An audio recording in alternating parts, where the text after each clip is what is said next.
Hello, my name is Charles Vance. The Bible says in Proverbs chapter 24 and verse 3, through wisdom is a house built, and by understanding it is established. Verse 4 says, and by knowledge shall the chambers be filled with all precious and pleasant riches. What a great promise.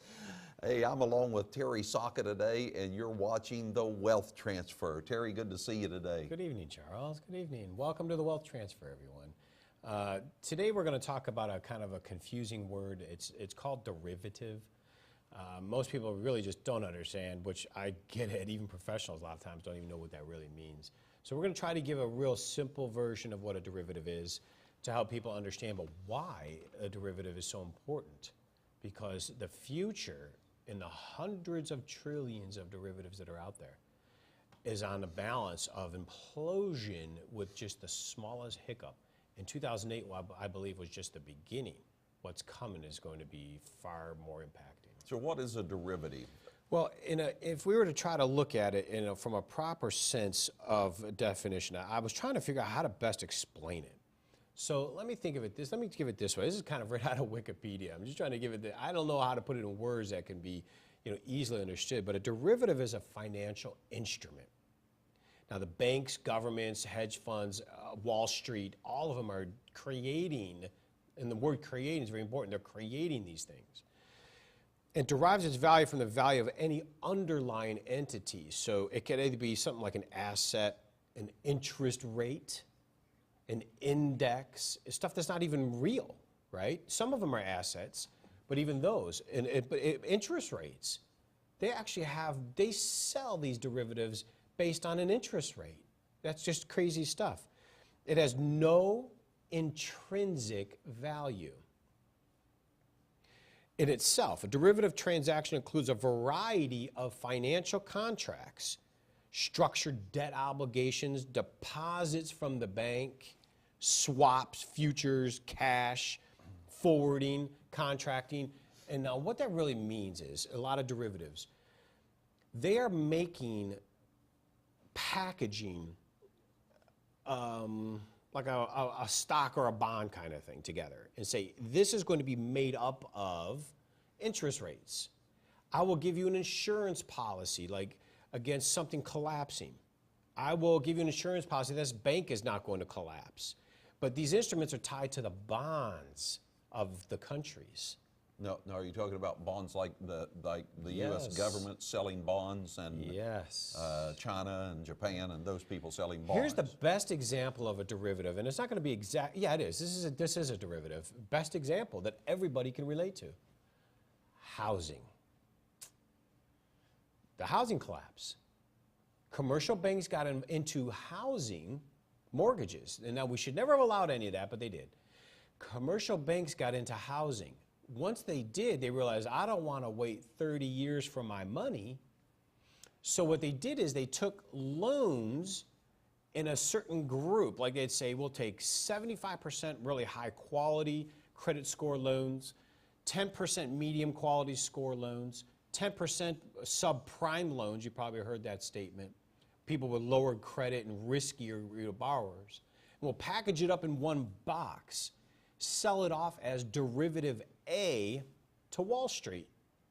Wall Street then went out into the world and sold derivative A on the basis you'll get a percentage interest return, and what backs up that instrument are all these mortgages that were put in the box.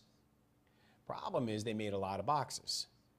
They took all the mortgage loans all throughout the country and packaged them up, sold them to Wall Street, who sold them to the world. Assumption being, as long as we don't have a great collapse in economics, recession, right? That's the assumption. And all of a sudden they realize, geez, if we have a recession like a bad one, they keep thinking maybe regionally there'll be a problem here, a problem there, fine. So we diversify it and spread it all over. What happens when everything has a problem like we just did? What you just saw. $12 trillion bailout of the banking system, a right near collapse of everything we know economically, because real estate was put into these derivatives that all of a sudden imploded, and countries like the Netherlands, Iceland, they literally went bankrupt almost. They almost lost everything the country had because they bought so many of them.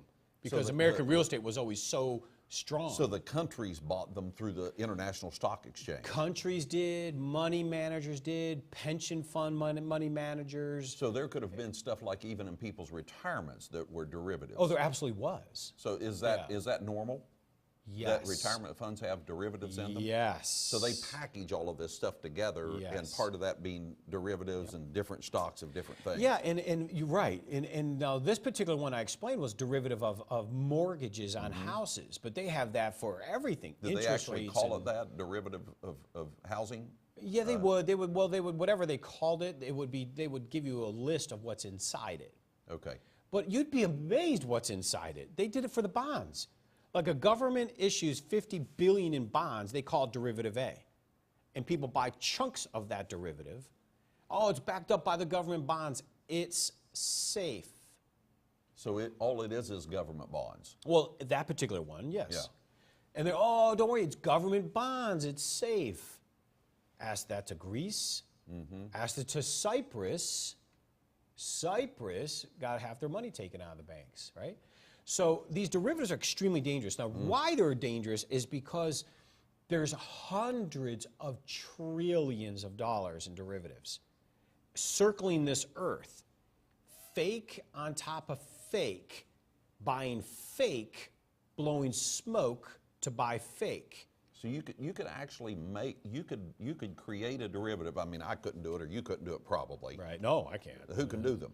Oh, banks, money managers, big banks typically. So they can Wall Street people, Wall Street. They can create this derivative that says interest rates are going to remain the same for a year. Yeah, and they'll give an insurance policy. Like one derivative would be an insurance derivative. It's called a swap. They do swaps all the time. And what it is they'll give you insurance, basically saying, this company will never go bankrupt, and we'll guarantee they won't, and we'll sell you an insurance policy. So if you want to buy their bonds or their stock, I'll give you an insurance policy so you don't have to worry about them going bankrupt. So if they go bankrupt, we'll pay your insurance policy.